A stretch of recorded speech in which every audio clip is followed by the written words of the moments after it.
بالله من الشيطان الرجيم.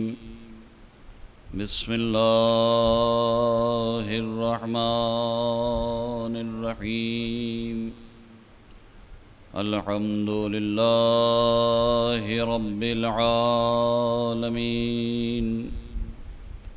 والعاقبة لأهل التقوى واليقين، والجنة للموحدين، والنار للمشركين والكافرين.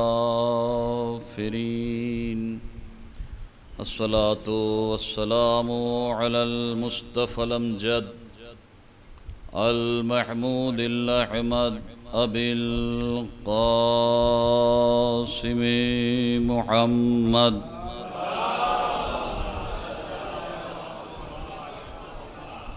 وعلى أهل بيته الطيبين الطاهرين المعصومين المظلومين، ولعنة الدائمة على أعدائهم ومنكري فضائلهم وغاصبي حقوقهم أجمعين، من يومنا هذا إلى قيام يوم الدين.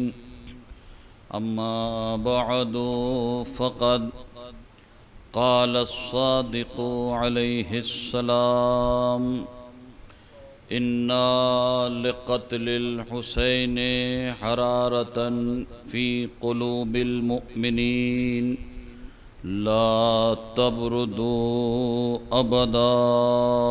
صلوات پڑھیں بر محمد.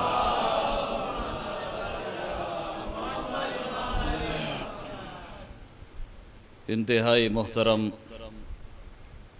معزز واجب الاحترام سامعین کرام، یہ میرے لیے انتہائی باعث سعادت ہے کہ ایک مرتبہ پھر سال بھر کے عرصے کے بعد آپ جیسے صاحبان علم و فہم کے سامنے حاضر ہونے کا شرف مجھے حاصل ہو رہا ہے. چھٹے امام کی زبان مبارک سے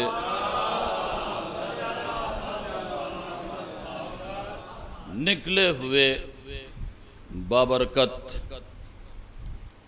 فقروں کی تلاوت سے میں نے اپنے وجود کو مشرف کیا ہے. چھٹے امام علیہ السلام اپنے جد آقا حسین کی بے مثال اور بے نظیر شہادت کے حوالے سے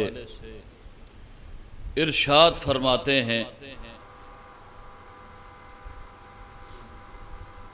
کہ میرے جد حسین کی شہادت کے نتیجے میں مومنین کے قلوب میں ایک ایسی حرارت پیدا ہو گئی ہے جو اب کبھی ختم ہونے والی نہیں ہے. میرے عزیزوں، چھٹے امام کا یہ قول کہ قتل حسین علیہ السلام کے نتیجے میں پیدا ہونے والی حرارت تا قیامت باقی رہے گی. عزیزوں، یہ کائنات کے گوشے گوشے میں اٹھنے والی حسین حسین کی صدائیں، یہ ماتم، یہ مجلسیں، یہ فرش عزا، یہ ذکر، یہ گریہ، یہ جگہ جگہ عزاداری، یہ کچھ اور نہیں ہے، یہ وہی حرارت ہے جو اپنا اثر کائنات میں دکھا رہی ہے. یہ وہی گرمی ہے جو اپنا اثر اس عزاداری کی صورت میں آج کائنات میں دکھا رہی ہے. آپ غور فرمائیں، اگر اس حرارت اور اس کے نتیجے کو سمجھنا ہے اور اس منظر اور پس منظر کی کیفیت کو محسوس کرنا ہے تو آپ ذرا سا غور فرمائیں. تاریخ انسانیت ہمیشہ سے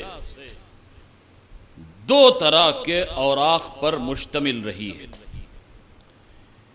ایک سیاہ ورق، ایک سفید ورق.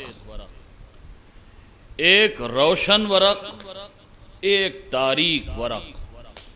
ابتدائے آفرینش سے لے کر پوری تاریخ انسانیت کا اگر آپ مطالعہ کریں تو ہمیشہ دو طرح کی تاریخیں چلی ہیں، اور یہ دونوں تاریخیں ہمیشہ ایک دوسرے سے الگ ہو کر چلی ہیں. دونوں تاریخوں کا سفر ایک دوسرے سے ہمیشہ جدا گانا رہا ہے. تاریخ نور الگ، تاریخ نار الگ. تاریخ تجلی الگ، تاریخ ظلمت الگ. تاریخ جناب آدم الگ، تاریخ ابلیس الگ. تاریخ نمرود الگ، تاریخ ابراہیم الگ. تاریخ موسیٰ الگ، تاریخ فرعون الگ. تاریخ عیسیٰ الگ، تاریخ دشمنان عیسیٰ الگ. تاریخ نبی کریم الگ، تاریخ ابو جہل و ابو لہب الگ.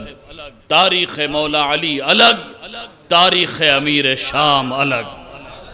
ہمیشہ تاریخ دو حصوں پر مشتمل رہی، لیکن عزیزوں ابتدائے آفرینش سے لے کر سن 61 ہجری تک یہ تاریخ ہمیشہ دو حصوں پر مشتمل رہی.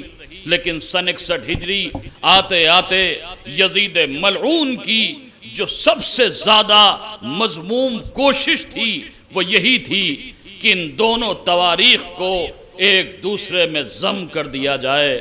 تاریخ حق کو تاریخ باطل سے ملا دیا جائے. حق کے باطل کے چہرے پر حق کی نقاب ڈال کر ابلیسیت کو دنیا میں رواج دے دیا جائے. عزیزوں یزید کی یہی وہ کوشش تھی، اور یہ ملعون چاہتا تھا کہ اپنی اس مذموم کوشش پر مولا کی بیعت کے ذریعے مہر تصدیق لگا دے. لیکن مدینے سے وارث حق نے اٹھ کر آواز دی، اے یزید یہ تیری غلط فہمی ہے کہ تو وارث حق کے رہتے باطل اور حق کی تاریخ کو ایک دوسرے میں ضم کر دے گا. نہیں، حسین ہرگز اپنی زندگی میں یہ ہونے نہیں دے گا. حسین گلا کٹا دے گا، حسین گھر کو قربان کر دے گا، لیکن باطل الگ رہے گا، حق الگ رہے گا. اگر باطل اپنے چہرے پر حق کی نقاب ڈال کر اپنی مذموم حرکتوں کو چھپانے کی کوشش کرے گا تو کربلا کے تپتے صحرا میں حسینیت مظلومیت کے ہتھیار کے ذریعے باطل کے اوپر وہ ضرب کاری لگائے گی کہ اب تا قیام یوم قیامت یزیدیت مردہ آباد ہو جائے گی، حسینیت زندہ آباد ہو جائے گی. صلوات پڑھ دیں.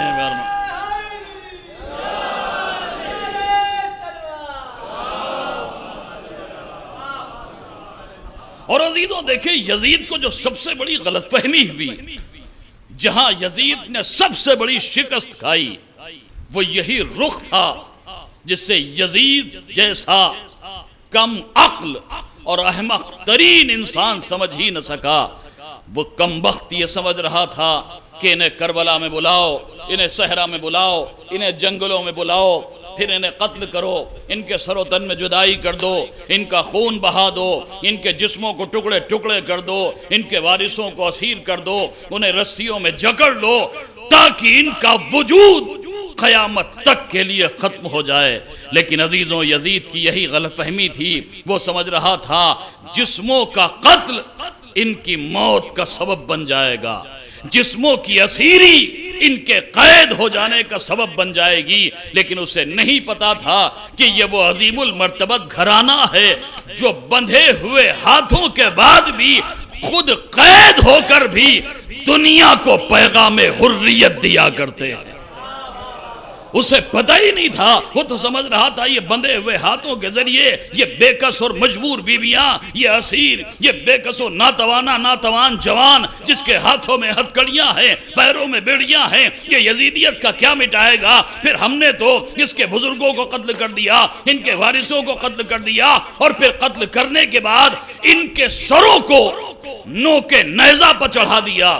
یزید چاہتا یہی تھا کہ ہم ان کے سر و تن میں جدائی کر دیں تاکہ یہ ہمیشہ کے لیے ختم ہو جائیں، ان کا خون بہا دیں تاکہ یہ ہمیشہ کے لیے مٹ جائیں، ان کے جسموں کو ٹکڑے ٹکڑے کر دیں تاکہ یہ ہمیشہ کے لیے فنا ہو جائیں۔ لیکن پھر اپنی اس فتح بزوں میں خود وہ سمجھ رہا تھا یہی فتح ہے، لہٰذا اس نے کوشش یہ کی کہ اپنی اس فتح کو عام کیسے کیا جائے۔ کہ عام کرنے کا طریقہ یہ ہے کہ ان کے سروں کو نو کے نیزہ پر بلند کرو، قریہ قریہ، جگہ جگہ، گلی گلی، راہ براہ، ان کے سروں کو نو کے نیزہ پر بلند کر کے پھراؤ تاکہ دنیا سمجھ لے شکست ان کی ہوئی ہے، فتح میری ہوئی ہے۔ لیکن عزیزوں، یزید کا یہی داؤں اس کے اوپر ایسا الٹا پڑا، وہ سمجھ رہا تھا نو کے نیزہ پر ان کے سر کو بلند کر کے ہم اپنی شکست، اپنی فتح کا اعلان کر دیں گے، ان کی شکست کا اعلان کر دیں گے۔ لیکن ادھر یہ انتظام کر رہا تھا اور ادھر نو کے نیزہ پر میرے مولا کا سر تلاوت قرآن کر کے کہہ رہا تھا،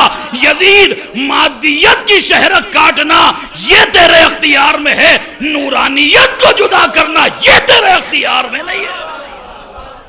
صلوات پڑھ دیں بر محمد۔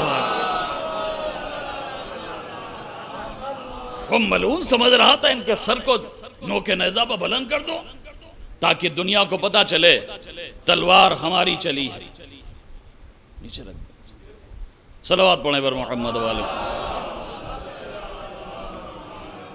کہا ان کے سر کو نو کے نیزہ پر بلند کرو تاکہ دنیا کو اندازہ ہو تلوار ہماری چلی ہے، سر ان کا کٹا ہے، ہتھیار ہمارا ہے، گلا ان کا ہے، تلوار ہماری ہے، خون ان کا بہا ہے۔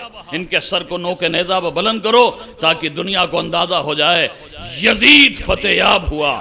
معاذ اللہ حسین کو شکست ہو گئی۔ لیکن عزیزوں، یزید کا یہی داؤں اتنا الٹا پڑا، وہ چاہ رہا تو نو کے نیزہ پر بلند کر کے دنیا کو بتائے کہ ان کی شکست ہوئی ہے، ہماری فتح ہوئی ہے۔ لیکن یہی نو کے نیزہ پر سر حسین کا بلند ہونا یزید کی شکست کی علامت بن گیا، میرے مولا کی فتح کی دلیل بن گیا۔ یہی نو کے نیزہ پر میرے مولا کے سر کا بلند ہونا یزید کی یہی تو غلط فہمی تھی، وہ سمجھتا ہی نہیں تھا، وہ پہچان ہی نہ سکا، وہ نہیں سمجھ سکا یہ وہ افراد ہیں۔ وہ سمجھ رہا تھا انہیں قتل کر دو یہ مٹ جائیں گے، ان کا گلا کاٹ دو یہ ختم ہو جائیں گے، انہیں نو کے نیزہ پر بلند کر دو ان کی شکست کا اعلان ہو جائے گا۔ لیکن یزید کو اندازہ نہیں تھا یہ وہ عجیب الخلقت افراد ہیں، یہ وہ کائنات کے موجز نما افراد ہیں جنہیں دبانے کی کوشش کی جائے تو یہ دبتے نہیں ہیں، یہ دبانے سے نہیں ہیں، یہ مٹانے سے مٹتے نہیں ہیں، یہ قتل ہونے سے قتل نہیں ہوتے۔ یزید کو یہی غلط فہمی تھی، وہ سمجھ ہی نہ سکا یہ مٹانے سے مٹتے نہیں ہیں، دبانے سے دبتے نہیں ہیں، دفن ہوتے ہیں مگر دبتے نہیں ہیں، قتل ہوتے ہیں مگر مرتے نہیں ہیں۔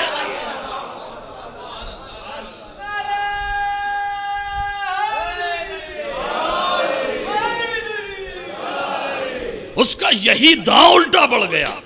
وہ سمجھ رہا تھا ان کے سر کو نو کے نیزہ پر بلند کر کے قریہ قریہ پھراؤ تاکہ لوگوں کو اندازہ ہو کہ ہم نے انہیں قتل کر دیا۔ لیکن یہی سر حسین کا نو کے نیزہ پر بلند ہو کر تلاوت قرآن کرنا میرے مولا کی حیات جاوید کے اعلان کی علامت بن گیا۔ دنیا کو اندازہ ہو گیا کہ یہ وہ ہیں جن کی مادیت کی شہرت تو کٹ سکتی ہے، لیکن یہ مادیت کی شہرت کا کٹنا ان کی موت کی علامت نہیں بنتا، بلکہ جسم جتنا مجروح ہوتا جاتا ہے روح کے کمالات بلند ہوتے چلے جاتے ہیں۔ عزیزو، یہی قریہ قریہ نو کے نیزہ کی بلندی پر تلاوت قرآن کرنے والا سر علامت فتح حسین بن گیا۔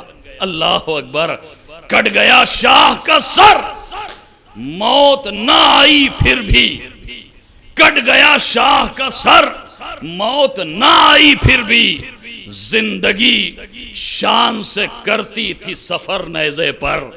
اللہ اکبر. ذرا سا متوجہ ہو کے سنیے گا.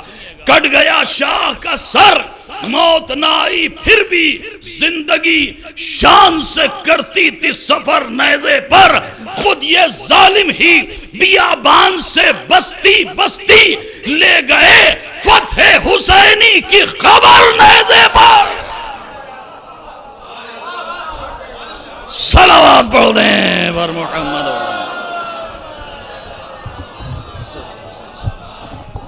ایک اس سے بہتر صلوات پڑھیں عظمت محمد والا. اس پہ وہ رکھ. ایک اور صلوات پڑھ دیں بر محمد والا.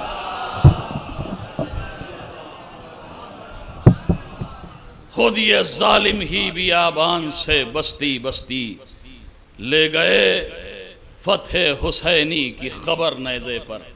وہ سمجھ رہا تھا ان کے جسموں کو زخمی کر دو, ان کے جسموں کو ٹکڑے کر دو, ان کے سر و تن میں جدائی کر دو تو یہ ان کی موت کی علامت بن جائے گی. لیکن عزیزوں اسے نہیں پتا تھا یہ وہ معجز نما گھرانہ ہے کہ جتنا جتنا جسم مجروح ہوتا جاتا ہے روح کے کمالات نقطہ کمال کی طرف اٹھتے چلے جاتے ہیں. ان کی روح بلندیوں کی طرف پرواز کرتی چلی جاتی ہے. اور میرے عزیزوں یہی پیغام کربلا ہے, یہی سب سے بڑا پیغام ہے کربلا کا. زندگی فقط جسموں کی حرکت کا نام نہیں ہے, زندگی فقط دلوں کے دھڑکنے کا نام نہیں ہے, زندگی فقط سانسوں کی آمد و رفت کا نام نہیں ہے, زندگی فقط پتلیوں کے متحرک ہونے کا نام نہیں ہے, بلکہ کبھی کبھی ایسا بھی ہوتا ہے کہ جسم ختم ہو جاتا ہے لیکن روح اپنے کمالات کے ساتھ زندہ جاوید بن جاتی ہے. یہی درس ہے کربلا کا. اگر کربلائی ہونے کا دعویٰ ہے تو جسموں کے کمالات پر فخر نہ کرو. جسم کی طاقت پر فخر کرنا حسینیت کی علامت نہیں ہے. حسینیت کی علامت تو یہ ہے کہ روح بلند ہوتی چلی جائے. دیکھیں کائنات میں دو طرح کے افراد ملتے ہیں. کچھ وہ ہوتے ہیں جن کا جسم ان کی روح کے تابع ہوتا ہے, اور کچھ وہ ہوتے ہیں جن کی روح جسموں کی تابع ہو جاتی ہے. دل جسم کا حصہ ہے, دماغ جسم کا حصہ ہے. خواہشوں کا طوفان دل میں پیدا ہوا, روح کو جسم کا تابع بنا کر خواہشوں کا غلام بن جانا یہ شان حسینیت نہیں ہے, بلکہ حسینیت کا پیغام یہ ہے کہ روح کو جسم کا تابع نہ بناؤ, جسم کو روح کا تابع بناؤ. جیسے جیسے جسم روح کا تابع بنتا چلا جائے گا کردار میں رنگ حسینیت پیدا ہوتا چلا جائے گا. صلوات پڑھ دیں بر محمد والا. اور دیکھیے معرکہ کربلا جسموں کا معرکہ نہیں ہے, کربلا روح کا معرکہ ہے. کربلا روح کی بلندیوں کی کامرانی کا معرکہ ہے, روح کی بلندیوں کی فتح کا معرکہ ہے. یہی وجہ ہے کہ ابتدائے آفرینش سے لے کر آج تک صفحہ قرطاس پر نہ جانے کتنے حادثات و واقعات نے اپنی جگہ بنائی, لیکن چونکہ ان سارے معرکوں کا مقصد فقط جسم اور جسمانی زندگی کا فروغ تھا, لہذا جیسے جیسے جسم فنا ہوتے چلے گئے یہ واقعات بھی تاریخ کی وادیوں میں گم ہوتے چلے گئے. بڑے سے بڑے حادثے اور واقع قرطاس پر رقم ہوئے, صفحہ قرطاس پر انہوں نے اپنی جگہ بنائی, لیکن جیسے جیسے وقت گزرتا رہا یہ واقع صحب و نسیان کی وادیوں میں ہمیشہ کے لیے فنا کے گھاٹ اتر گئے.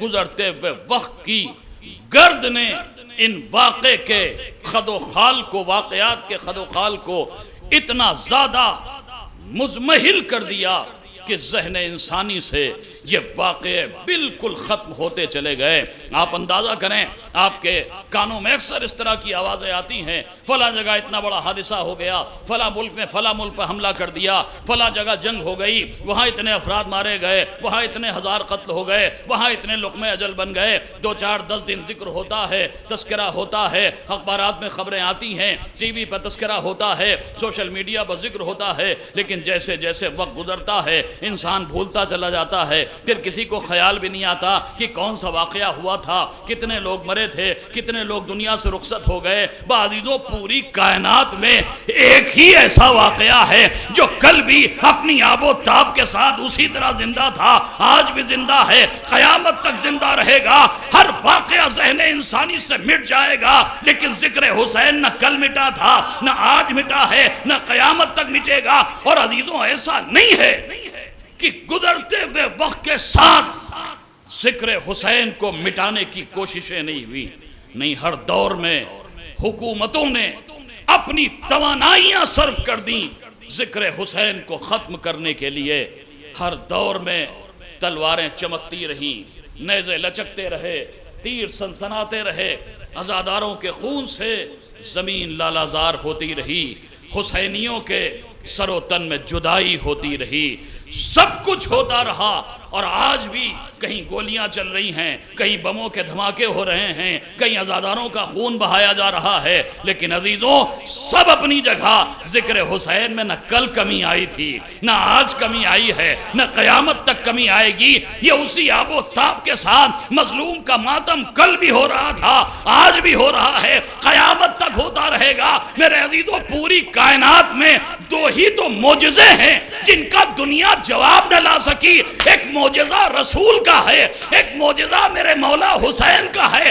رسول کے معجزے کو قرآن کہا جاتا ہے، حسین کے معجزے کو عزاداری کہا جاتا ہے۔ صلوات پڑھ دیں بر محمد۔ دو ہی تو ایسے معجزے ہیں جن کا دنیا جواب نہ لا سکی، نہ رسول کے معجزے کا دنیا جواب لا سکی، نہ میرے مولا حسین کے معجزے کا دنیا جواب لا سکی۔ رسول کا معجزہ اگر قرآن ہے تو میرے مولا کا معجزہ عزاداری ہے۔ اور عزیزوں کوئی یہ نہ سمجھے، یہ خیال خام نہ پیدا ہو کہ عزاداری ہماری وجہ سے باقی ہے۔ کوئی یہ نہ سمجھے ہم نہ اہتمام کرتے تو یہ فرش نہ بچھتا، ہم نہ ذکر کرتے تو کون ذاکر ہوتا، ہم نہ ہوتے تو کون نوحہ پڑھتا، ہم نہ ہوتے تو کون ماتم کرتا، ہم نہ ہوتے تو یہ عشرے کا انتظام کون کرتا، ہم نہ ہوتے تو یہ کیسے ہوتا، ہم نہ ہوتے تو وہ کیسے ہوتا۔ نہیں، خیال خام ہے، غلط فہمی ہے اگر کوئی یہ سمجھ لے کہ ہم نے یہ فرش بچھایا ہے، ہم منبر پہ بیٹھے ہیں، ہم ذکر کر رہے ہیں، ہماری وجہ سے تذکرہ ہو رہا ہے، ہم نوحہ پڑھ رہے ہیں، ہم ماتم کر رہے ہیں، ہماری وجہ سے عزاداری ہو رہی ہے۔ نہیں، یہ غلط فہمی ہے کہ عزاداری ہماری وجہ سے باقی ہے۔ عزاداری ہماری وجہ سے باقی نہیں ہے، ہم عزاداری کی وجہ سے باقی ہے۔ عزاداری ہماری وجہ سے باقی نہیں ہے۔ یہ غلط فہمی نہ آنے پائے ذہن میں کہ ذکر حسین ہمارا محتاج ہے۔ نہیں، ہم ذکر حسین کے محتاج ہیں، ہم عزاداری کے محتاج ہیں، ہم عزاداری کے ذریعے پہچانے جاتے ہیں۔ انشاءاللہ زندگی رہی حالات رہے تو کل پھر حاضر ہوں گا اور پھر اسی حوالے سے کچھ گفتگو ہوگی۔ عزاداری ہماری پہچان کا ذریعہ ہے، ہم عزاداری کے ذریعے پہچانے جاتے ہیں۔ کوئی یہ نہ سمجھے کہ ہماری وجہ سے عزاداری ہو رہی، نہیں عزیزوں، ہماری وجہ سے نہیں ہو رہی ہے، یہ تو وعدہ پروردگار ہے، یہ تو اللہ کا وعدہ ہے، اس نے خود وعدہ کیا ہے، فَاذْكُرُونِي أَذْكُرْكُمْ، تم میرا ذکر کرو میں تمہارا ذکر کروں گا۔ یہ وعدہ قرآن ہے، تم میرے ذاکر بن جاؤ میں تمہارا ذاکر بن جاؤں گا۔ عزیزوں اللہ نے جب وعدہ کیا ہے کہ جو میرا ذکر کرے گا میں اس کا ذکر کروں گا، فَاذْكُرُونِي أَذْكُرْكُمْ، تم میرا ذکر کرو میں تمہارا ذکر کروں گا، تم میرے ذاکر بن جاؤ میں تمہارا ذاکر بن جاؤں گا۔ کربلا کے تپتے صحرا میں میرے آقا حسین نے اپنی رگ گردن سے ابلنے والے خون کے مقدس دھاروں کے ذریعے مرجھائے ہوئے شجر اسلام کو قیامت تک کے لیے حیات جاوید عطا کر دی۔ ذکر خدا قیامت تک کے لیے قربانی حسین کے صدقے میں زندہ ہو گیا، حیات جاوید مل گئی، اذان قیامت تک کے لیے زندہ ہو گئی، عبادت قیامت تک کے لیے زندہ ہو گئی، سجدے قیامت تک کے لیے باقی ہو گئے، مسجدوں کو قیامت تک کے لیے حیات جاوید مل گئی۔ تو اب اگر میرے مولا نے اس شان سے کربلا کے تپتے صحرا میں ذکر خدا کیا تو پھر اللہ کی ذمہ داری ہے کہ وہ قیامت تک فَاسْكُرُونِي أَذْكُرْكُمْ کے وعدے کے تحت ذکر حسین کو باقی رکھے۔ بھئی آج زکریہ قریہ، جگہ جگہ، شہر شہر، بستی بستی اٹھنے والی حسین حسین کی صدائیں نہیں ہیں، وعدہ پروردگار ہے جو وفا ہو رہا ہے۔ صلوات پڑھ دیں بر محمد۔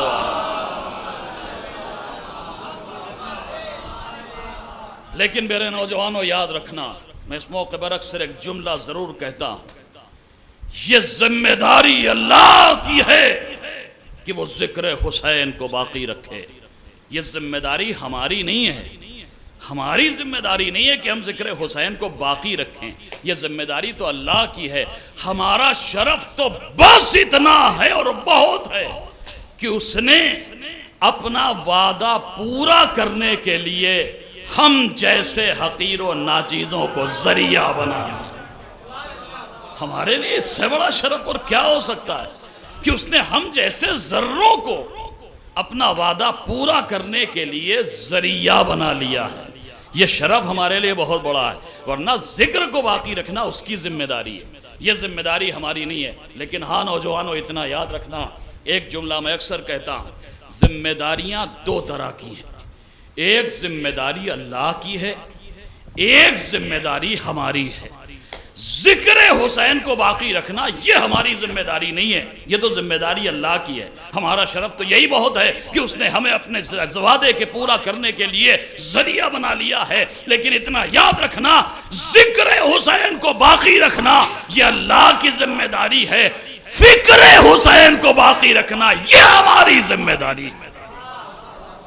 فکر حسین کو رواج دینا یہ ہماری ذمہ داری ہے، ذکر وہ باقی رکھے گا۔ حسین حسین کے صدائیں قیامت تک گونجیں گی، چاہے جتنے بم پھٹ جائیں، چاہے جتنی گولیاں چل جائیں، چاہے جتنی تلواریں چل جائیں، چاہے جتنے سر کٹ جائیں، چاہے جتنا خون بہ جائے، یہ ذکر کبھی رکنے والا نہیں ہے۔ لیکن ہاں ہماری ذمہ داری یہ ہے فقط ذکر تک محدود نہ ہو جائیں، ذکر تو اس کی ذمہ داری ہے، ہماری ذمہ داری ہے فکر حسین کو فروغ دیں، ہماری ذمہ داری ہے سماج کو حسینی بنائیں، ماحول کو حسینی بنائیں۔ یاد رکھو اگر ذکر کیا اور زندگی میں فکر حسین نہ پیدا ہوئی، ہم نے رات بھر مولا کے سجدے کو یاد کر کے ماتم تو کیا، لیکن صبح ہوتے ہوتے واجب عبادت قضا ہو گئی، تو پھر یقین جانیے حق ذکر حسین ادا نہ ہو سکا۔ اگر ہمارے بھائیوں نے، ہمارے جوانوں نے شہزادے علی اکبر کا ماتم کیا، شہزادے علی اکبر کا نوحہ پڑھا، لیکن بیٹوں کے دلوں میں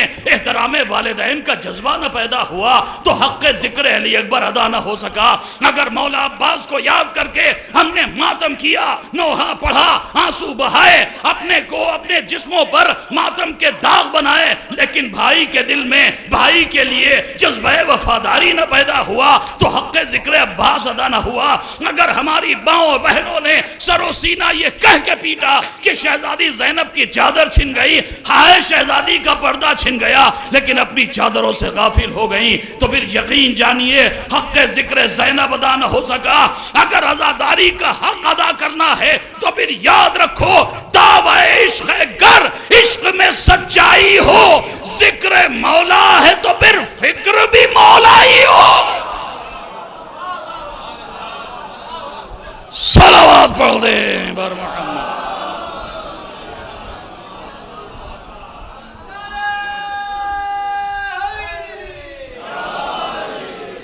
دعوی عشق گر عشق میں سچائی ہو، ذکر مولا ہے تو پھر فکر بھی مولائی ہو، ذکر مولا ہے تو کردار بھی مولائی ہو۔ یہ عزاداری کردار سازی کا ذریعہ ہے، یاد رکھیے گا، یہ عزاداری روح کی بلندی عطا کرنے کا ذریعہ ہے۔ دیکھیں کبھی کبھی اعتراض ہونے لگتا ہے، صاحب بہت زیادہ عزاداری ہونے لگی، جہاں ایک عشرہ ہوتا تھا آج وہاں 10 عشرے ہو رہے ہیں، جہاں ایک مجلس ہوتی تھی آج وہاں 10 مجلسیں، جہاں ایک جلوس نکلتا تھا آج وہاں 5 جلوس نکل رہے ہیں. جہاں جس بستی میں 1 عزاخانہ ہوا کرتا تھا آج وہاں 6 عزاخانے، 8 عزاخانے، 10 عزاخانے بنے. صاحب بہت زیادہ عزاداری ہونے لگی. ایک چھٹی کا دن ملتا تھا اس دن بھی مجلسیں ہونے لگی. کیسے کام چلے؟ بہت عزاداری ہو گئی. تھوڑا سا اعتدال سے کام لینا چاہیے. یہ اعتراض کرنے والے کہ عزاداری بہت ہو گئی ہے، میں ان سے ایک ہی سوال کرنا چاہتا ہوں. جو لوگ کہتے ہیں جہاں 1 عزاخانہ تھا آج وہاں 10 ہو گئے، زیادہ ہو گئے. 1 جلوس ہوتا تھا آج 10 جلوس ہیں. 1 مجلس ہوتی تھی آج وہاں 10 مجلسیں ہیں. 1 عشرہ ہوتا تھا 5 عشرے ہیں. زیادہ ہو رہا ہے. کبھی وہ یہ سوال نہیں کرتے 30 سال پہلے جس بستی میں فقط 1 اسپتال ہوتا تھا آج وہاں 10 ہاسپٹل کھلے ہوئے ہیں، کسی کو اعتراض ہوتا ہے؟ کوئی اعتراض کرتا ہے؟ اور اگر کسی منتری صاحب کی طرف سے اعلان ہو جائے کہ یہاں 50 بیڈ کا ایک ہاسپٹل کھلنے والا ہے اس محلے میں، تو ہر محلے والا خوشی سے ایک دوسرے کا چہرہ دیکھتا ہے. صاحب کیا کہنا، ہمارے محلے کی اتنی ترقی ہو رہی ہے، ضرورت کیا ہے؟ یہاں بھی اعتراض ہونا چاہیے صاحب 1 اسپتال کافی تھا، یہ آج 10 اسپتال کیوں کھل گئے؟ پھر نئے اسپتال کھولنے کی بات کیوں ہو رہی ہے؟ لوگ جواب دیں گے کیسی بیوقوفی کی باتیں کر رہے ہیں. ضرورت ہے اس لیے کہ جب بیماریاں بڑھ رہی ہیں، اللہ اکبر اللہ اکبر، جب بیماریاں بڑھ رہی ہیں تو پھر ہاسپٹل کا انتظام ہونا چاہیے، علاج کا انتظام ہونا چاہیے. جیسے جیسے بیماریاں بڑھ رہی ہیں ویسے ویسے علاج کے ذریعے بڑھنا چاہیے. تو میرے عزیزوں، اگر جسموں کی بیماریاں بڑھنے لگیں تو پھر جسمانی علاج والے ہاسپٹل کھلنے چاہیے. اور اگر روح کی بیماریاں بڑھتی چلی جائیں تو پھر روح کے علاج کا بھی تو انتظام ہونا چاہیے. میرے عزیزوں، معاشرے میں، سماج میں، ماحول میں بڑھنے والی روحانی بیماریاں، یہ معصیتیں، یہ گناہ، یہ بدعمالیاں، اس بات کے لیے ہمارے پاس دلیل ہیں کہ اگر روح کی بیماریاں بڑھ رہی ہیں تو روح کے علاج کا بھی انتظام تو ہونا چاہیے. یہ قریہ قریہ، جگہ جگہ، شہر شہر، بستی بستی، گاؤں گاؤں بننے والے عزاخانے نہیں ہیں، روحوں کے شفا خانے ہیں. ان اسپتالوں میں جسموں کا علاج ہو رہا ہے، فرش عزا سے روح کو توانائی عطا ہو رہی ہے. صلوات پڑھ دیں بر محمد. ایک اور صلوات پڑھ دیں بر محمد. ایک اس سے بہتر صلوات پڑھیں عظمت میں. یہ قریہ قریہ، بستی بستی، شہر شہر، محلے محلے بننے والے عزاخانے، یہ عزاخانے نہیں ہیں، یہ روحوں کے شفا خانے جہاں سے روحوں کو شفا مل رہی. کربلا کردار سازی کا ذریعہ ہے. یہ فرش عزا کردار بنانے کا ذریعہ ہے. اس لیے کہ جن کرداروں کا تذکرہ ان مجلسوں میں ہوتا ہے، یہ تذکرہ فقط رسم نہیں ہے، فقط عادت نہیں ہے، بلکہ تذکرہ ہوتا اسی لیے ہے کہ اس تذکرے کو سنتے چلے جائیں، اپنی زندگی میں وہی پرتو پیدا کرتے چلے جائیں. اب لوگ کبھی کبھی حیرت سے کہتے ہیں صاحب کیسی بات کر رہے ہیں، کیسے ہو سکتا ہے؟ ذکر مولا حسین سنتے ہیں، کہاں ہم اور کہاں مولا حسین. ذکر مولا عباس سنتے ہیں، کہاں ہم اور کہاں مولا عباس. ذکر شہزادے علی اکبر، کہاں ہم اور کہاں وہ حسین کا شہزادہ. ذکر شہزادی ام زینب اور ام کلثوم، کہاں ہمارے گھر کی یہ گنہگار عورتیں اور کہاں وہ شہزادیاں. بے شک حسین نہیں بن سکتے، ٹھیک ہے مان لیا. عباس نہیں بن سکتے، مان لیا. اکبر نہیں بن سکتے، مان لیا. ہماری خواتین زینب و ام کلثوم نہیں بن سکتی، مان لیا. ٹھیک ہے صحیح کہہ رہے ہیں. حسین نہیں بن سکتے، عباس نہیں بن سکتے، اکبر نہیں بن سکتے. حبیب بن کے دکھا دو، مسلم بن کے دکھا دو، زہیر بن کے دکھا دو، وہب بن جاؤ. وہ بھی نہیں بن سکتے، کم از کم حر تو بن جاؤ. کم از کم حر بن کے تو دکھاؤ. کم از کم ایسے گنہگار کی صورت میں سامنے تو آؤ جسے اپنے گناہوں کا احساس ہو اور وقت کے امام کی بارگاہ میں آ کر اپنے گناہوں کی توبہ کرتا نظر آئے. کچھ نہیں بن سکتے تو حر تو بن سکتے ہو، حر بن کے آ جاؤ.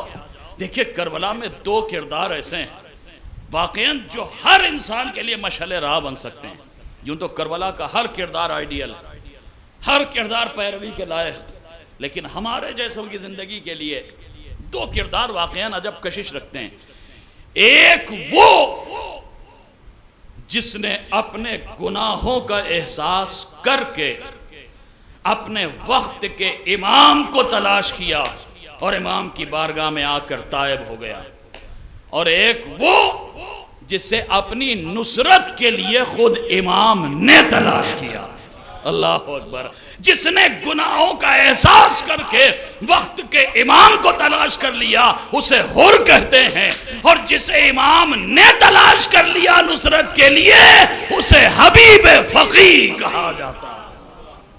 عزیزوں، یہ دونوں کردار وہ ہیں، ایک حر کا کردار، ایک حبیب کا کردار۔ ایک وہ گناہگار جسے اپنے گناہوں کا احساس ہوا تو اس نے اپنے وقت کے امام کو تلاش کیا اور امام کی بارگاہ میں آ کر تائب ہو گیا، اور ایک وہ فقیہ، ایک وہ عالم جسے خود امام نے تلاش کیا اپنی نصرت کے لیے۔ عزیزوں، یہ دونوں کردار رہتی دنیا تک ہر حسینی کو دعوت فکر و نظر دے رہے ہیں۔ زندگی میں بہت گناہ کیے ہیں، گھبرانا نہیں، زندگی میں بہت بدعمالیاں ہوئی ہیں، مایوس نہ ہونا، بہت زیادہ معصیتیں ہوئی ہیں، کتنا بڑا گناہ کر لیا ہو، لجام فرس حسین پر ہاتھ ڈالنے سے بڑا گناہ تو نہیں ہے نا تمہارا، لیکن اس کے بعد بھی اگر احساس ہے کہ بہت بڑا گناہ کیا ہے، حر کا کردار موجود ہے، آؤ حر کی طرح اپنے گناہوں کی دنیا سے نکل کر وقت کے امام کی بارگاہ میں آؤ، گناہوں سے توبہ کر کے پیروی حر کا ثبوت دو، رحمت پروردگار تمہارا مقدر بن جائے گی۔ اور اگر عالم ہو تو پھر یاد رکھو کردار حبیب تمہارے لیے مشعل راہ ہے، اگر عالم دین ہو تو پھر اپنے کردار میں پرتبے کردار حبیب اس طرح پیدا کر لو تمہیں نہ کہنا پڑے مولا ہم آپ کے غلام ہیں، وقت کا امام خود تمہیں منتخب کر کے اپنے ناصروں میں شمار کرتا نظر آ جائے۔ صلوات پڑھ دیں بر محمد۔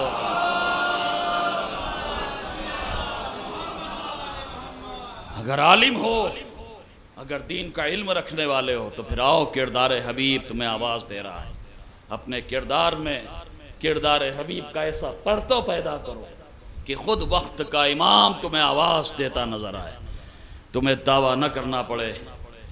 دیکھیے، وقت کے امام کے ساتھی بننے کے لیے کربلا سے بہتر کوئی درسگاہ ملنا ممکن ہی نہیں۔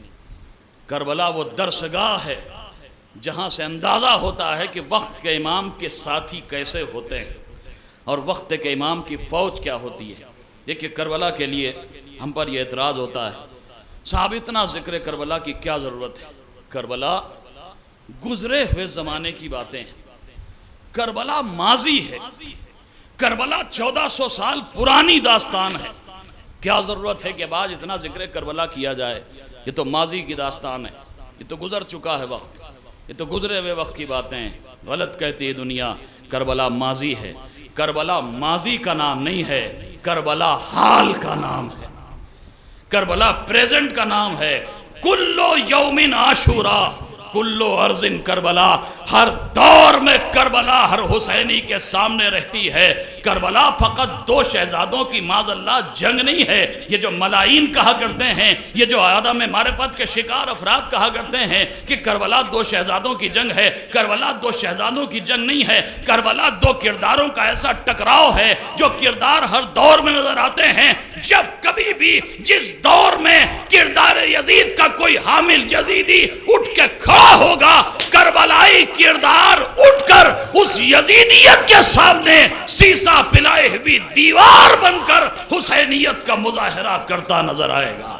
کربلا ماضی کا نام نہیں ہے، کربلا پریزنٹ ہے، کربلا ماضی نہیں ہے، کربلا حال ہے، کربلا ہر دور میں دنیا کے سامنے رہتی ہے۔ اب اگر دنیا کے سامنے ہم یہ کہیں گے کہ صاحب کربلا حال ہے، کربلا پریزنٹ ہے، تو دنیا ہم سے سوال کرے گی، اگر آپ کا یہ دعویٰ ہے کہ کربلا پریزنٹ ہے اور کربلا حال ہے تو ہر پریزنٹ اور ہر حال کے لیے ایک ماضی بھی ہونا چاہیے، ایک مستقبل بھی ہونا چاہیے، ایک گزرا ہوا زمانہ بھی ہونا چاہیے، ایک آنے والا زمانہ بھی ہونا چاہیے۔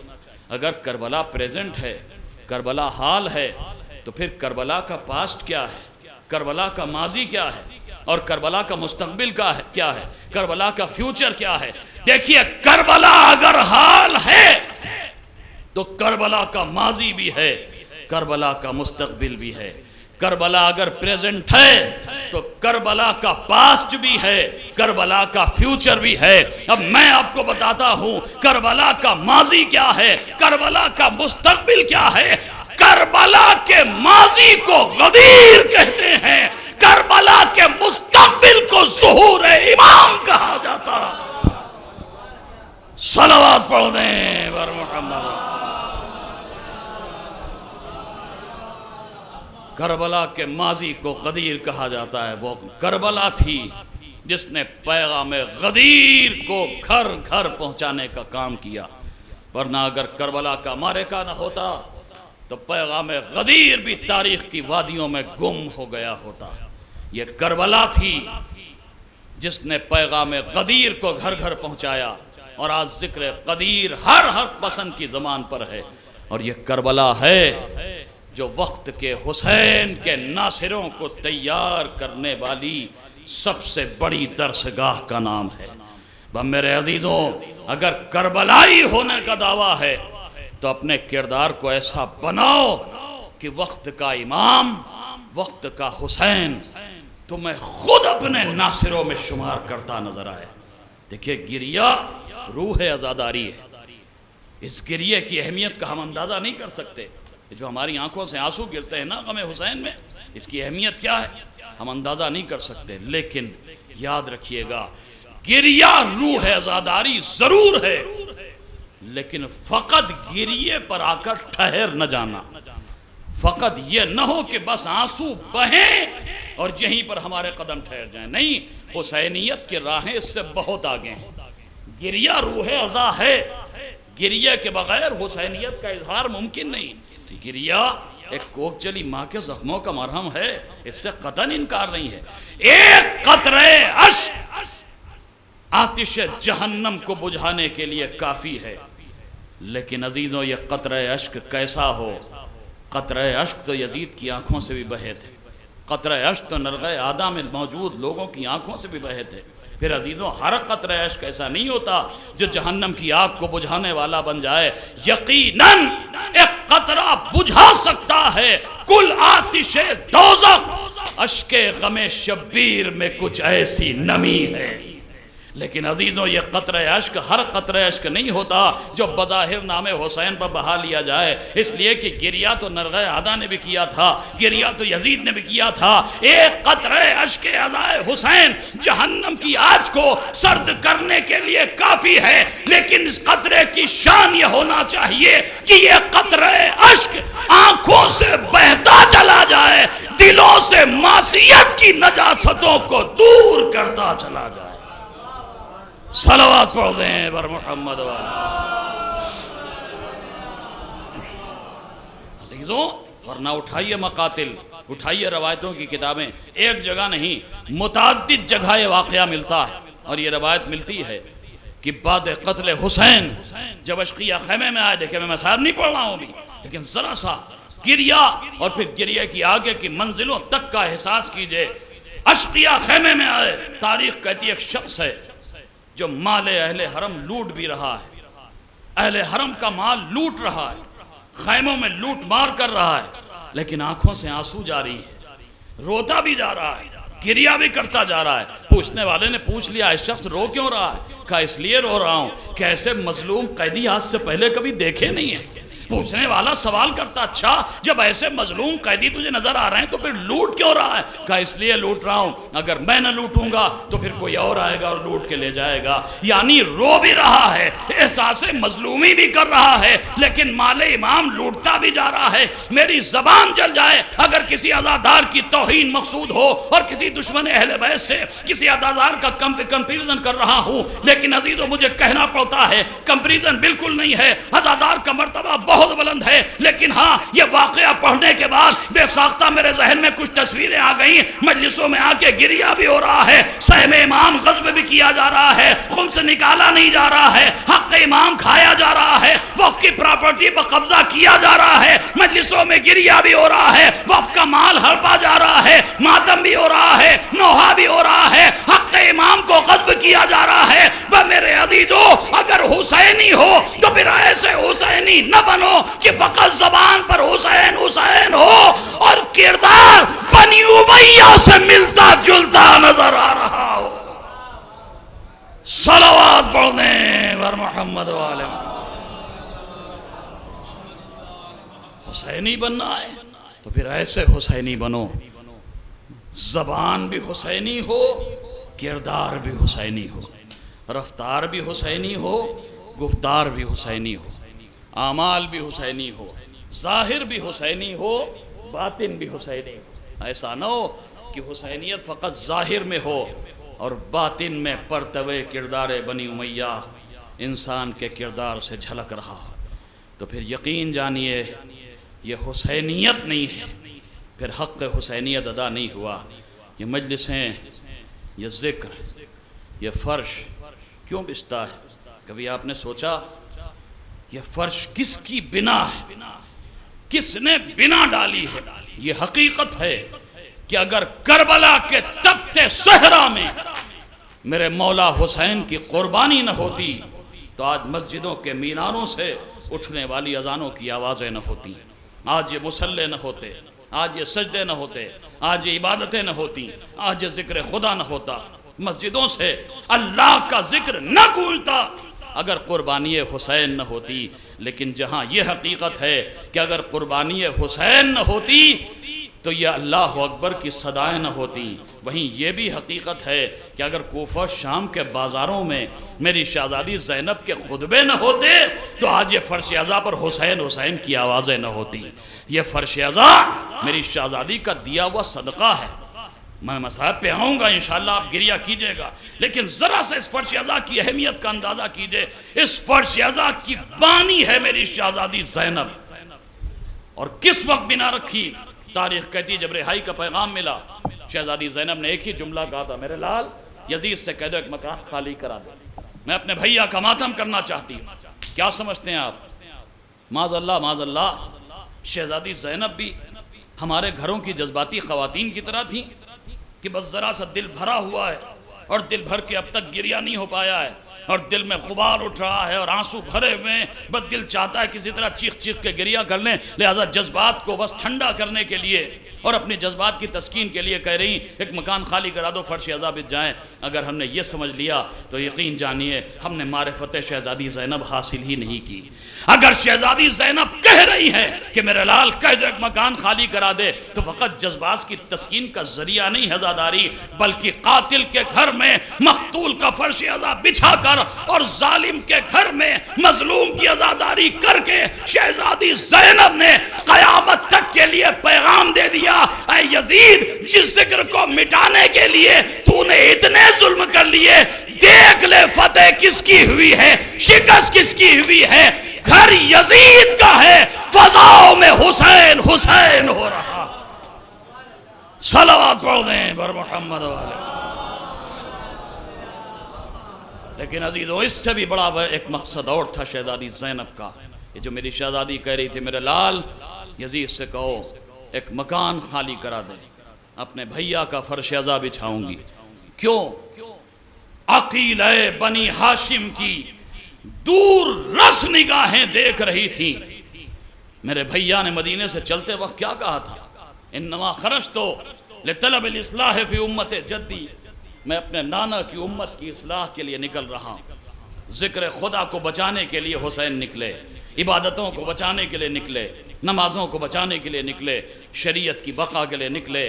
میری شہزادی زینب کی دور رس نگاہیں دیکھ رہی تھیں میرے بھیا حسین نے جس مقصد کے لیے اپنا بھرا گھر قربان کر دیا۔ اب کربلا تو ہو چکی، کربلا ختم ہو گئی، حسین تو کربلا کی سرزمین پر ہمیشہ کے لیے سو گئے بظاہر، یہ اور بات ہے کہ بباطن میرا مولا پوری کائنات پہ چھایا ہوا ہے، لیکن بظاہر تو دنیا یہی سمجھ رہی ہے نا کہ حسین کربلا میں سو چکے، حسین کا سر کٹ گیا۔ تو پھر اب شہزادی زینب کی دور رس نگاہیں دیکھ رہی تھی جس مقصد کے لیے میرے بھیا نے اپنا گلا کٹا دیا، اب سے لے کر قیامت تک کوئی تو ایسا پلیٹ فارم ہو جہاں سے ہمیشہ کے لیے پیغام حسین کی نشر و اشاعت ہوتی رہے۔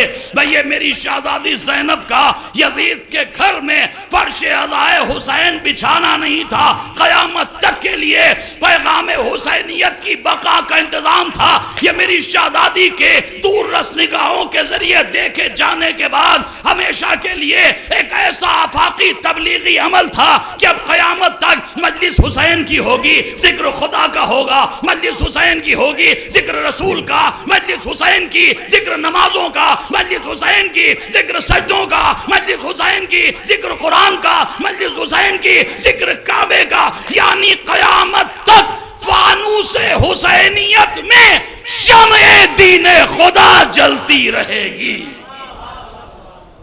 صلوات پڑھ دیں بر محمد۔ اور دوسرا مقصد یہی تھا کہ یزید دیکھ لے تو نے جس ذکر کو مٹانے کے لیے اتنا ظلم کر لیا، دیکھ آج تیرا گھر ہے اور حسین حسین کی صدائیں گونج رہی ہیں۔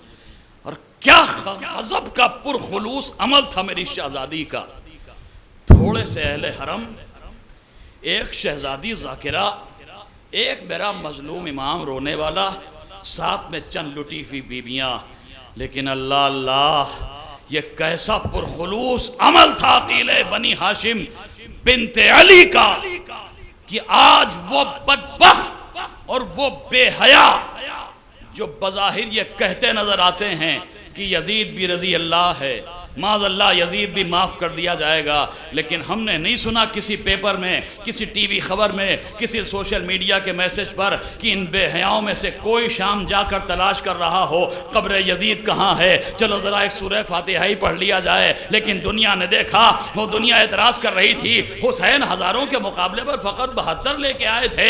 ان نافہموں کو کیا پتا تھا کہ حسین کی دور رس نگاہیں کیا دیکھ رہی ہیں۔ اس وقت حسین کا لشکر 72 کی تعداد پر مختصر تھا، یزید کا لشکر ہزاروں میں تھا۔ آج دنیا دیکھے لشکر یزید تو کہیں نظر نہیں آتا، لیکن حسین کے لشکر، یہ حزب اللہ حسین کا لشکر ہے، یہ حشد الشعبی حسین کا لشکر ہے، یہ پاسداران یہ حسین کا لشکر ہے، یہ سپاہ القدس حسین کا لشکر ہے۔ اور اگر دنیا کو سب سے بڑا حسین کا لشکر دیکھنا ہے تو بس چند دن کے بعد روز اربعین آنے والا ہے۔ دنیا آئے دیکھے کروڑوں کی تعداد میں حسینیوں کا یہ موجے مارتا ہوا سمندر نہیں ہے، یہ ایسا لشکر حسینی ہے جو ہر یزیدی کو لرزہ برندام کیے ہوئے ہے۔ صلوات پڑھ دیں بر محمد والے۔ اور عزیزوں اس حسین کے لشکر سے دنیا اتنی خوفزدہ کیوں ہے؟ تاریخ آدمیت کا سب سے بڑا اجتماع پوری تاریخ آدمیت میں، جناب آدم سے لے کر آج تک پوری تاریخ انسانیت میں کبھی اتنا بڑا اجتماع کہیں نظر نہیں آیا جو روز اربعین ہم نے چند سالوں میں دیکھا، اور انشاءاللہ اس سال سب سے بڑا اجتماع ہمیں دیکھنے کو ملے گا۔ عزیزوں دنیا لرز رہی ہے، کیوں؟ آخر دنیا اس لشکر سے اتنی خوفزدہ کیوں ہے؟ یہ کسی کو قتل کرنے نہیں جاتے، یہ وہاں کوئی بدامنی پھیلانے نہیں جاتے، اتنا بڑا مجمع، کروڑوں کا مجمع، لیکن کسی کی نکسیر بھی پھوٹتی نظر نہیں آتی، کسی کا کوئی نقصان ہوتا نظر نہیں آتا، پھر دنیا خوفزدہ کیوں ہے؟ کبھی آپ نے سوچا یہ اربعین حسینی کے اجتماع سے دنیا اتنا ڈر کیوں رہی ہے؟ شاید ہم جس نقطے کو نہیں سمجھ رہے ہیں یہ دشمن بخوبی سمجھ رہے ہیں، انہیں سمجھ آ رہا ہے کربلا میں یا نجف میں بظاہر تو امام وقت کی قبریں ہیں نا، بظاہر مولا علی کی قبر نجف میں ہے، بظاہر میرے مولا حسین کی قبر کربلا میں ہے، بظاہر نجف میں میرا مولا علی سو رہا ہے، بظاہر کربلا میں میرا مولا حسین سو رہا ہے، بس امام کے نام پر یہ مجمع نجف میں اکٹھا ہو رہا ہے اور کربلا تک جا رہا ہے۔ وقت کا امام بظاہر تو قبر کے اندر ہے، فقط امام کے نام پر میرا مولا حسین بظاہر تو قبر میں سو رہا ہے، لیکن فقط نام حسین پر اتنا بڑا مجمع دنیا کے ہر یزیدی کی آنکھوں میں اس لیے کھٹک رہا ہے۔ یہ سوچ سوچ کر یہی تو پریشان ہو رہے ہیں، جب فقط نام حسین پر اتنا بڑا سیلاب آ سکتا ہے تو اس وقت کیا وقت کا حسین ظاہر ہو جائے گا، وقت کا حسین آواز دے گا، آسمان سے زمین تک حسینیت زندہ باد کی آوازیں گونجیں گی، یزیدیت مردہ باد ہوتی نظر آئے گی۔ صلوات پڑھ دیں بر محمد والا۔ یہی سوچ سوچ کر تو پریشان ہو رہے ہیں کہ جب نام امام پر اتنا مجمع آ رہا ہے تو پھر جب ذات امام سامنے آ جائے گی، جب وقت کا حسین سامنے آ جائے گا، تب کتنا بڑا حسینیوں کا سیلاب امڈے گا۔ بس عزیزو انتظار کرو کہ وہ وقت جلد آ جائے۔ پروردگار ہماری بھی ان گنہگار آنکھوں کو وہ دل فریب منظر دیکھنے کا موقع عنایت فرمائے۔ لیکن بس ختم کر دی میں نے گفتگو، باقی کی باتیں انشاءاللہ کل۔ اگر اس منظر کو دیکھنے کی تمنا ہے تو پھر کردار میں پڑھتے ہوئے کردار حبیب پیدا کر لو، کردار میں پڑھتے ہوئے کردار مسلم پیدا کر لو، کردار میں پڑھتے ہوئے کردار حر پیدا ہو جائے، پھر یقین جانو وقت کا حسین تمہیں ضرور آواز دے گا۔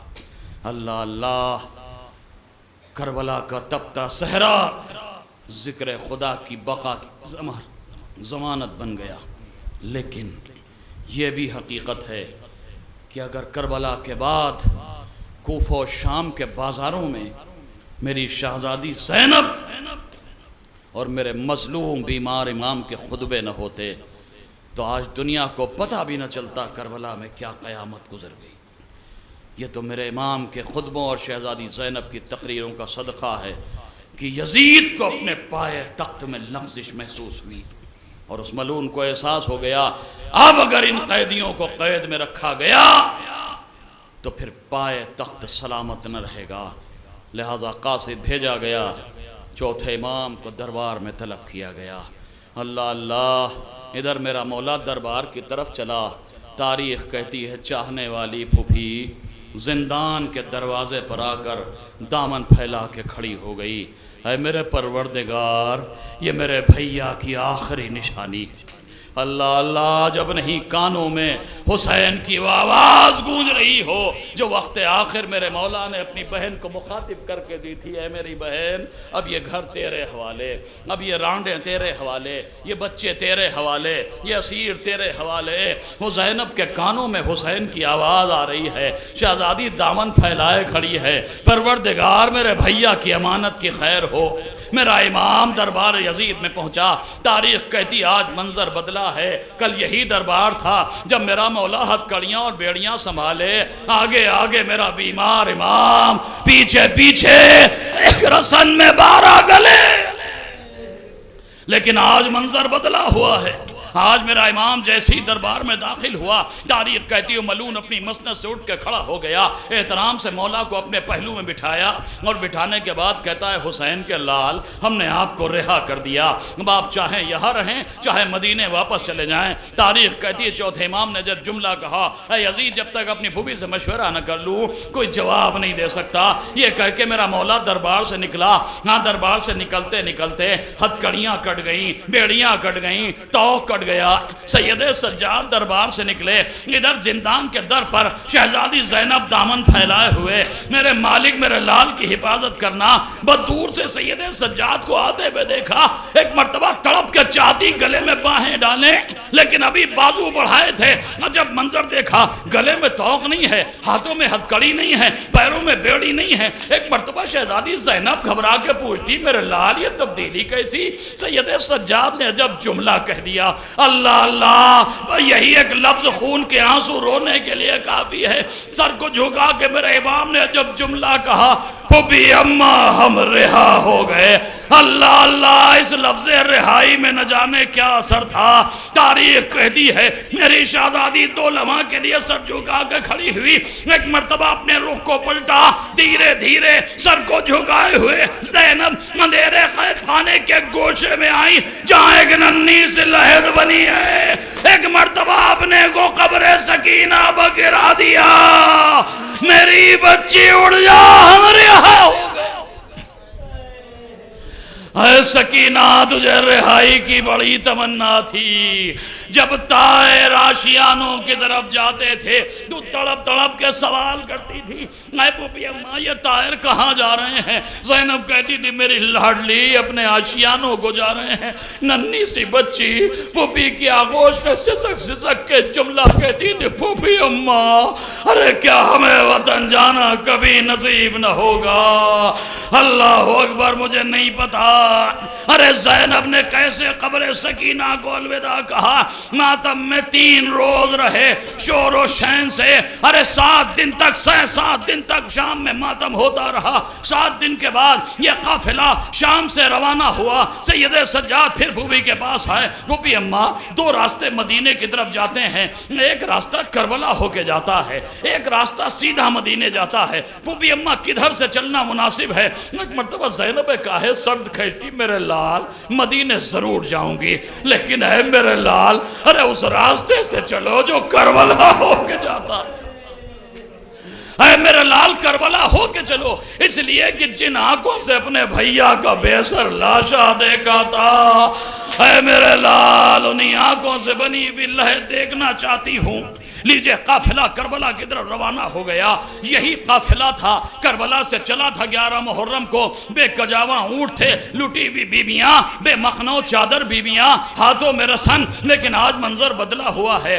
آج ہماریاں بھی ہیں، آج کجاوے بھی ہیں، آج سیاہ پردے بھی ہیں، آج چادریں بھی ہیں۔ لیجئے قافلہ کربلا کی طرف چلا، ادھر سے قافلہ چلا، بس 2 جملے مجلس تمام ہے۔ تاریخ کہتی ہے ادھر قبر حسین کے پہلے زائر جابر ابن عبداللہ ہے انصاری، قبر حسین سے لپٹے ہوئے بیان کر رہے ہیں، آقا آپ کو 3 دن کا بھوکا پیاسا مار دیا گیا، اے میرے آقا آپ کے گود کے بالے نظروں کے سامنے ذبح ہو گئے، آقا آپ کو پانی نہ ملا، آقا آپ کو تڑپا تڑپا کے مارا گیا، آقا جابر کو معاف کر دینا۔